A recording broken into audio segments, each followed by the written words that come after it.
Hello everyone, welcome back to my channel IT core. अपनी alpha English course की journey को आगे बढ़ाते हैं। अब तक हम कवर कर चुके हैं टेंसेस, उनके साथ उनके 4 सेगमेंट्स, प्लस हमने कवर किए इंटरोगेटिव सेंटेंसेस कि यानी हम क्वेश्चन कैसे फॉर्म कर सकते हैं इन इंग्लिश।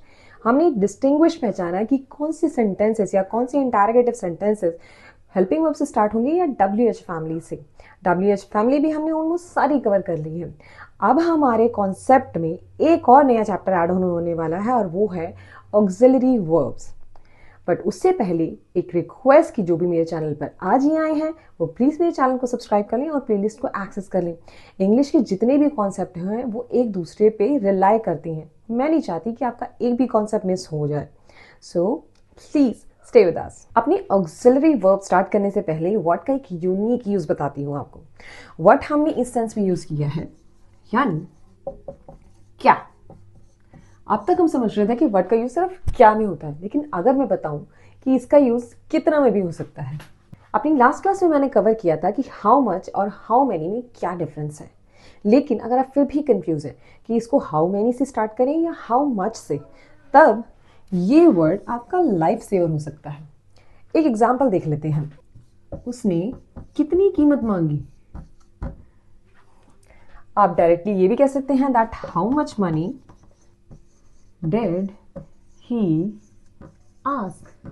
लेकिन अगर आप कंफ्यूज हैं कि हाउ मच आना चाहिए या फिर हाउ मेनी आना चाहिए, तब उसकी जगह पे आप व्हाट का यूज भी कर सकते हैं। सो व्हाट मनी या फिर प्राइस डिड ही आस्क। एक और एग्जाम्पल देख लेते हैं। तुमने परीक्षा में कितने अंक प्राप्त किए। सिंपल पास्ट टेंस का एग्जाम्पल है, इसको भी देख लेते हैं। How many marks did you get in your exam. तो अगर कंफ्यूज है कि हाउ मच आएगा या फिर हाउ मैनी, देन एक और option, what marks did you get in your exam. अब हमने देखा कि व्हाट का यूज हम हाउ मच और हाउ मैनी की जगह पे कर सकते हैं, लेकिन व्हाट का एक और यूज भी है। जब व्हाट स्टार्टिंग में और फॉर सेंटेंस के बिल्कुल लास्ट में इंटरोगेटिव सेंटेंस में यूज कर सकते हैं। ये यूज हो सकते हैं क्यों और किस लिए की जगह पर। क्यों को तो वैसे हम वाई में भी कर सकते हैं, लेकिन अगर आप व्हाट फॉर भी यूज करेंगे तब भी कोई दिक्कत नहीं है। दोनों सेंस में सेंटेंस बिल्कुल राइट होगा। एग्जाम्पल से देख लेते हैं। तुमने ऐसा क्यों किया। अगर मैं ये कहूं that why did you do this, ये भी करेक्ट है, ये रॉन्ग नहीं है। बस एक इस सेंटेंस को करने का दूसरा तरीका मेंशन कर रही हूं मैं, यानी what did you do this for, यानी फॉर सबसे लास्ट में और व्हाट सबसे आगे। और आज का हमारा WH फैमिली का लास्ट चैप्टर यानी हाउ।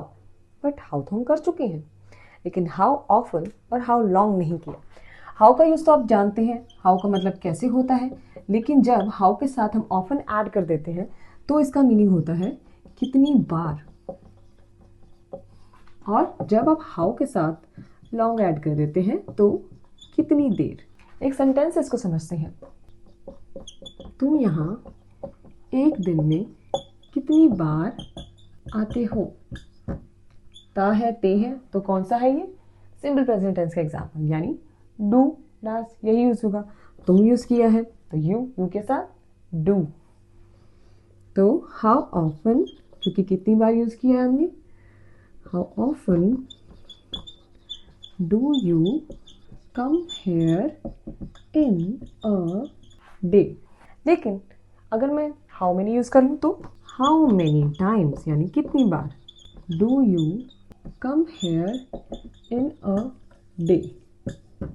ये भी करेक्ट है। मैंने बस आपको एक सेंटेंस दो तरीके से फॉर्म करने सिखाए हैं, ये दोनों ही करेक्ट है। अब हाउ लॉन्ग देख लेते हैं। तुम कितनी देर से मेरा इंतजार कर रहे हो। रही है आ रहा है तो प्रेजेंट कंटिन्यूअस टेंस क्या होता है, इज एंड आर। यू के साथ क्या आता है हमेशा, आर। सो इसको भी फॉर्म कर लेते हैं, हाउ लॉन्ग कितनी देर, how long are you waiting for me. अब हमारा आज का WH का चैप्टर क्लोज हो जाता है। अब हम स्टार्ट करेंगे अपना नेक्स्ट कॉन्सेप्ट, फ्रेश कॉन्सेप्ट, वो है ऑक्सिलरी वर्ब्स। ऑक्सिलरी वर्ब्स यानी सहायक क्रियाएं, वो सभी क्रियाएं जो हमारी कम्युनिकेशन को या हमारी इंग्लिश कम्युनिकेशन की जर्नी को बहुत स्मूथ बना सकती हैं, इसलिए बहुत इंपॉर्टेंट है। सो बी अटेंटिव। ऑक्सिलरी वर्ब्स और हेल्पिंग वर्ब में ज़्यादा कुछ डिफरेंस नहीं है। हेल्पिंग वर्ब जो हमने टेंसेस में भी किए, हमने इंडायरेक्टिव सेंटेंसेस में भी किए, उनका आइडेंटिफिकेशन देखा, उनका फॉर्मेशन देखा, बिल्कुल वैसे ही ऑक्सिलरी वर्ब्स होती हैं। बस इसमें सिर्फ इतना फ़र्क है कि ऑक्सिलरी वर्ब्स से जब आप सेंटेंसेस फॉर्म कर रहे होते हैं तब आपको टेंस आइडेंटिफिकेशन करने की ज़रूरत नहीं होती। यानी आपको पता ही नहीं करना कि ये किस टेंस से बिलोंग करता है, ये अपने आप में ही कंप्लीट सेंटेंस बना सकते हैं। तो स्टार्ट करें आज हमारे ऑक्सिलरी वर्ब्स। हमारा आज का पहला ऑक्सिलरी वर्ब है कैन। कैन हमेशा दो सेंस में यूज होता है। पहला, जब आप अपने कार्य करने की क्षमता बताते हैं, क्षमता या फिर योग्यता मेंशन कर रहे हैं, जैसे कि मैं ये कार्य कर सकता हूं, I can do this work.